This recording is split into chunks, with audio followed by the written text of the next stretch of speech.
नमस्ते।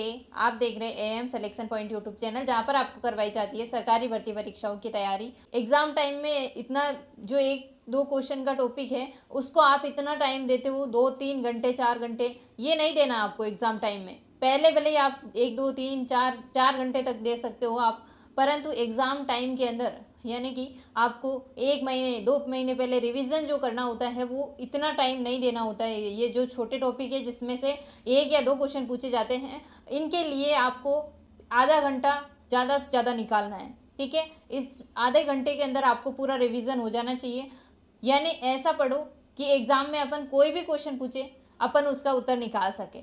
Short notes जो हैं यही कारगर साबित होते हैं। तभी तो आपने जितने भी सक्सेस व्यक्तियों के मोटिवेशन वीडियो देखे होंगे उसके अंदर आपको यही बताया जाता है कि सफल होने के लिए आपको शॉर्ट नोट्स बनाने होंगे। ठीक है, तो शॉर्ट नोट्स का महत्व यही है कि आपको जो 2-4 घंटे के अंदर पढ़ने में टॉपिक लगता है वो एग्जाम 1 या 2 महीने पहले आपको रिवीजन करने में केवल आधा घंटा या 15 मिनट से ज़्यादा नहीं लगना चाहिए। 15 मिनट भी मैं बहुत ज़्यादा बोल रही हूँ। 5 से 10 मिनट के अंदर ये उपसर्ग टॉपिक आपका रिवीजन हो जाना चाहिए। ठीक, तब जाकर के अपना पूरा सिलेबस रिवाइज हो पाता है 1-2 महीने के अंदर। ठीक है, इतना बड़ा सिलेबस होता है। जब छोटे छोटे टॉपिक को अपन बहुत लंबा लेकर के बैठ जाते हैं तो अपना रिवीजन पूरा नहीं हो पाता है। तभी तो सोचते हैं हमारा तो रिवीजन ही 2-4 बार नहीं हुआ। सब बोलते हैं मेरा तो 3 बार 4 बार 5 बार रिवीजन हो गया, अपना तो 1-2 बार भी नहीं हुआ। ऐसा इसलिए सोचते हो क्योंकि आपको पढ़ने का तरीका नहीं आता है। ठीक है, तो आज अपन उपसर्ग टॉपिक को पढ़ेंगे। तो ये क्लास आपके लिए बहुत ही उपयोगी होगी। उपसर्ग होता क्या है? उपसर्ग, उप यानी आगे जुड़ता है। ठीक है, कोई भी शब्द के पहले जुड़ करके नए अर्थ का निर्माण करते हैं उसे उपसर्ग कहते हैं। ठीक है, उपसर्ग वह होता है जो शब्द के आगे जुड़ करके नए अर्थ का निर्माण कर देता है, वो उपसर्ग कहलाता है। ठीक है, उपसर्ग आगे जुड़ता है, प्रत्यय पीछे जुड़ते हैं। उपसर्ग शब्द से पहले जुड़ करके नए अर्थ का निर्माण करते हैं। पहले उपसर्ग जुड़ता है, उसके बाद में संधि आदि के नियम लगते हैं। तो संधि को पूर्ण सबसे बाद में कर दिया जाता है, यानी सबसे बाद में जो है जैसे अति प्लस अधिक। ठीक है, इसमें अपन को उपसर्ग जोड़ना है, अधिक शब्द के अंदर अति उपसर्ग जोड़ना है। तो अति उपसर्ग जो जुड़ेगा वो शब्द के अंदर संधि जो है बाद में होगी, पहले अति उपसर्ग पूरा जुड़ेगा इसके साथ में। फिर इसका टुकड़ा करके अपन संधि करेंगे ना, तो जैसे अति में ई जुड़ा हुआ है, पीछे ए आ रहा है। ठीक है, ए जो है वो बाद में आता है और आगे ई आता है। संधि अपन ने जब पढ़ी थी तब अपन ने कहा है कि ये आगे मिलेगा और पीछे ए या में से कोई मिले तो अपन को यण संधि करनी है, यानी कि स्वर संधि का जो भेद था यण संधि, उसके अंदर ई को ये हो जाता है। ठीक है, तो ई को ये हुआ, जब ई को ये हुआ तो ये आधा था, ये ए इसके अंदर मिल गया, पूरा ये बन गया। तो क्या बन गया? अत्यधिक। जैसे ये शब्द है अत्यधिक। ठीक है, अति करते हैं आधा रह जाएगा। ठीक है, ई जब निकल जाएगा इसमें से और ई की जगह ये आ गया और फिर अधिक। ठीक है, ए इसमें मिल गया तो दिक पीछे बच गया, तो अत्यधिक बन गया। ठीक है, इस तरह से शब्द बन जाता है। तो हिंदी के अंदर अपन को 3 प्रकार के उपसर्ग पढ़ने होते हैं। तो 3 भेद है उपसर्ग के। संस्कृत के उपसर्ग है, कुछ हिंदी के उपसर्ग हैं, कुछ उर्दू या विदेशी भाषा के उपसर्ग हैं जो भी अपन को हिंदी के अंदर देखने को मिलते हैं। ठीक है, क्योंकि हिंदी का निर्माण किससे हुआ? संस्कृत से। तो ऐसे शब्द जो हैं संस्कृत के अंदर जो उपसर्ग है वो संस्कृत के उपसर्ग हैं। विदेशी भाषा के शब्द जो मिलते हैं उसके अंदर विदेशी उपसर्ग जुड़े हुए होते हैं, उर्दू वगैरह के। तो ये भी अपन को पढ़ने हैं। थोड़ा सा अपन को याद रखना पड़ेगा कि भाई उर्दू के कौन से हैं, हिंदी के कौन से हैं, संस्कृत के कौन से, तब जाकर के अपन शब्द को निकाल पाएंगे। ठीक है, तो ये संस्कृत के उपसर्ग है अति, अधि, अनु, अप, अपि, अभि, अप, आ, उद या उत, उप, दुर, दुस, नी, निर, निस, प्र, प्रति, परा, परि, सम, सु, वि, स्व। जैसे शब्द बनता है अत्यधिक। अत्यधिक में अति उपसर्ग है। यहाँ पर अपन को अत दिख रहा है, तो संस्कृत में अपन को पता है कि अत कोई उपसर्ग होता ही नहीं है। तो यहाँ पर क्या जुड़ा होगा? अति जुड़ा होगा। ऐसे निकालते हैं उपसर्ग कि कोई भी शब्द पीछे दिख रहा है उसका अलग से मूल शब्द जो है दोनों तरफ ऐसे शब्द दिखने चाहिए, आगे उपसर्ग निकल जाएगा, पीछे कोई शब्द बच जाएगा।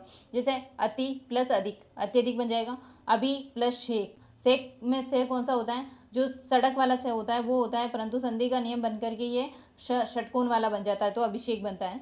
दुष प्लस कर्म, दुष में ये जो से है वो भी ये वाला से होता है, उसके बाद में कर्म जुड़ा हुआ होता है। तो ये से जो है संधि के नियम से ये से बन जाता है, व्यंजन संधि इसमें हो जाती है, तो दुष्कर्म बनता है। तो दुष्कर्म पूछे तो ये वाला दुष् अगर ऑप्शन में देवें तो भी अपन को ये नहीं करना है, ये वाला करना है, सड़क वाला लगाना। संयोग में भी सम उपसर्ग है, सम प्लस योग, संयोग। उदार, उत प्लस दार, उद्धार। ठीक है, तो हिंदी भाषा के उपसर्ग जो हैं इसमें ए, उ, ओ, अन, अध, अध, उन, के, कु, नी, स, सु, भर, चो, ती, दु, पर, बिन, चिर, बहु, सह, स्व। तो ये सारे हिंदी भाषा के उपसर्ग हैं। अधोपतन के अंदर विसर्ग था और ओ बन जाएगा विसर्ग संधि होकर के अधोपतन, इसमें अध उपसर्ग है। ठीक है। तिमाही, तिमाही में ती उपसर्ग है, माई शब्द पीछे हैं, ती जो उपसर्ग है ये भी हिंदी भाषा का उपसर्ग है, तो तिमाही में ती उपसर्ग है। चीर परिचित के अंदर चीर उपसर्ग है, चीर उपसर्ग है और परिचित शब्द है मूल।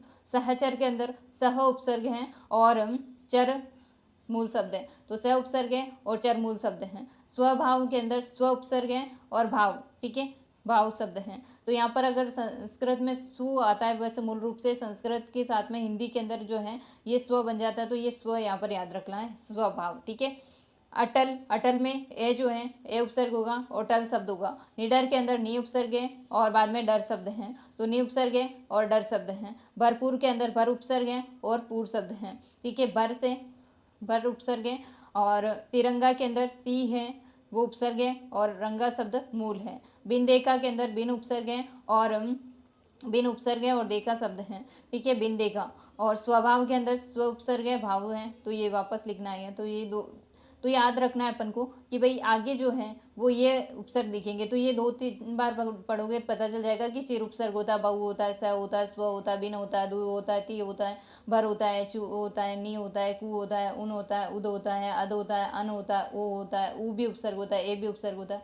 ये कब पता चलेगा? जब ये अपन पढ़ेंगे उपसर्ग। केवल उपसर्ग उपसर्ग को याद रखना है। ठीक है। शब्द के अंदर आपको ऐसे कोई भी शब्द दे देंगे तो अपन को ये निकाल सकते हैं अपन आराम से। अल, ना, एन, ला, बद, बा, गेर, कुश, कम, हम, बिला, बे, दर, हर, बे, सर, नेक, हेड, सब, हाप, जनरल, ये सारे उर्दू या विदेशी भाषा के उपसर्ग हैं। ठीक है। बद उपसर्ग लगा हुआ है और तमीज मूल शब्द हैं, तो बद उपसर्ग है। और गैर हाजिरी, गैर हाजिरी के अंदर गेहर क्या है? ये है अपने उपसर्ग और हाजिरी मूल शब्द हैं, तो गैर हाजिरी। बह, तोर में बे उपसर्ग है और तोर मूल शब्द हैं। पसंद शब्द मूल है और ना उपसर्ग जुड़ा हुआ है इसमें, तो ना पसंद हो जाएगा। हेड मास्टर के अंदर हेड क्या है? उपसर्ग है, हेड है ना, हेड उपसर्ग है और मास्टर शब्द मूल शब्द है, बे उपसर्ग है और शर्त मूल शब्द है। लापता के अंदर भी ला उपसर्ग है और पता शब्द जो है ये मूल शब्द हैं। अलविदा के अंदर अल उपसर्ग है और विदा मूल शब्द है। हम सफर के अंदर हम उपसर्ग है और सफर मूल शब्द है। जनरल, मैनेजर, जनरल भी क्या होता है? उपसर्ग होता है और जनरल के साथ में मैनेजर शब्द मूल शब्द है, तो जनरल मैनेजर इसके अंदर शब्द बनेगा। तो ये था उपसर्ग।